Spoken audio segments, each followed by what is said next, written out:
మండలం వరిగుంట గ్రామంలో బీసీ కర్షణ సభ మాజీ మంత్రి సోమిరెడ్డి చంద్రమోహన్ రెడ్డి ఆధ్వర్యంలో నిర్వహించారు. ఈ సందర్భంగా ఆయన మాట్లాడుతూ కాకాని గోవర్ధన్ రెడ్డి గత 5 ఏళ్లలో సర్వేపల్లి నియోజకవర్గాన్ని అన్ని రకాలుగా సర్వనాశనం చేశాడని దుయ్యబట్టారు.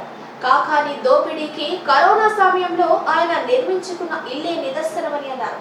రాష్ట్రంలో ముఖ్యమంత్రి వైఎస్ జగన్మోహన్ రెడ్డి, జిల్లాలో మంత్రి కాకాని గోవర్ధన్ రెడ్డి అరాచకాలు ఆకారంటే తెలుగుదేశం, జనసేన, బీజేపీ కూటమి అధికారంలోకి రావాలని సోమిరెడ్డి పిలుపునిచ్చారు. అధికారాన్ని అడ్డుపెట్టుకుని అనేక అరాచకాలు, హత్యలు చేయించారని ఆరోపించారు. కాకాని దోపిడీకి అడ్డు అదుపు లేకుండా పోయిందని, ఓటు అనే ఆయుధంతో వైసీపీకి బుద్ధి చెప్పాలని సోమిరెడ్డి బీసీలను కోరారు.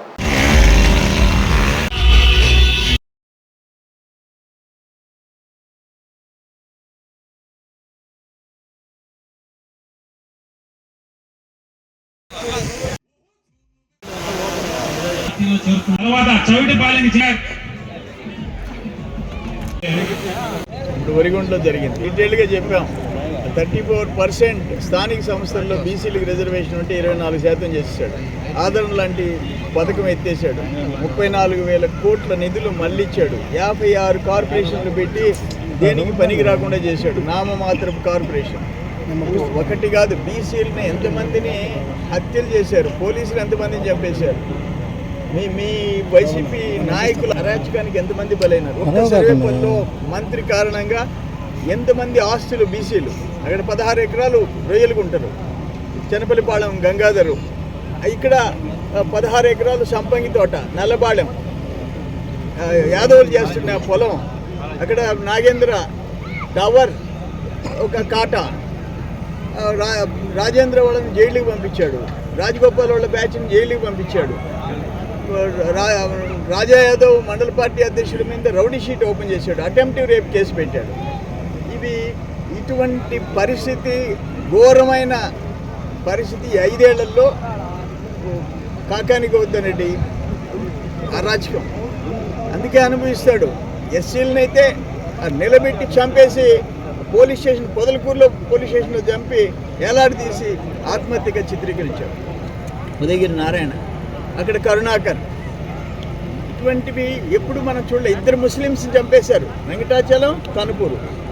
వాళ్ళ పొలంలో కరోనా టైంలో ఎవడో బీరు తాగుతున్నా అంట, దానికి కొడితే ఒక పిల్లోడు చచ్చిపోయాడు. చీట్ల ప్యాక్ ఆడుతున్నాడు పొలంలో అని చెప్పేసి కొడితే ఇంకోటి చచ్చిపోయాడు. ఇటువంటి చరిత్ర సర్వేపల్లిలో లేదు. ఆయన చూపించాం. అప్పుడు కరోనా హౌస్ దోపిడీ దోపిడీ దోపిడీ. కరోనా టైంలో కూడా దోపిడీకి ఎటువంటి ఇల్లు కట్టాడో చూడండి. ఆయన పాత ఇల్లు కాక పక్కనే కొత్త ఇల్లు కట్టాడు.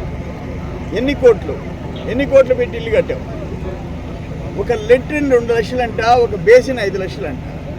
అది చూస్తుంటే ఆశ్చర్యంగా ఉంది. ఇంత దోపిడీ ఎందుకు చేశాడో అర్థం కావట్లేదు. వేల కోట్లు. ఇతని దెబ్బ వెళ్ళిపోయింది. కృష్ణపట్నం కంటైనర్ పోర్ట్, దాంట్లో బీసీలు ఉండరు, ఎస్సీలు ఉండరు, ఎస్టీలు ఉండరు. పొట్ట చేతిలో పట్టుకొని బయట ఉండాలి. కుటుంబాలని పోషించలేని పరిస్థితులు ఉన్నాయి. వీటన్నిటికీ కారణం కాకాని గోవర్ధన్. బీసీల మంచి భవిష్యత్తు ఉండాలంటే ఎన్టీఆర్ గారి నుంచి స్టార్ట్ అయింది, చంద్రబాబు నాయుడు వరకు కొనసాగింది. ఈరోజు మళ్ళీ అదే పరిస్థితి వస్తుంది. బీసీలకి 50 ఏళ్లకే, ఎస్సీలతో సమానంగా 50 ఏళ్లకే పింఛన్ కార్యక్రమాన్ని కూడా చంద్రబాబు నాయుడు గారు మేనిఫెస్టోలో అనౌన్స్ చేశారు. మళ్ళీ ఫైనల్ మేనిఫెస్టో వస్తుంది, అది జనంలోకి పోతుంది. ఈరోజు 5 సర్వేలు నేషనల్ లెవెల్లో, జాతీయ స్థాయిలో 5 సర్వేల్లో ఇక్కడ తెలుగుదేశం కూటమి వస్తుందని చెప్పి, ఎన్డీఏ కూటమి వస్తుందని ఆ సర్వే రిపోర్ట్లు వచ్చినాయి. జగన్మోహన్ రెడ్డి పెట్టే బేడ సర్దుకోక తప్పదు. కాకాని గోవర్ధన్ రెడ్డి చేసిన నేరాలు, ఘోరాలకి జైలుకు పోక తప్పదు.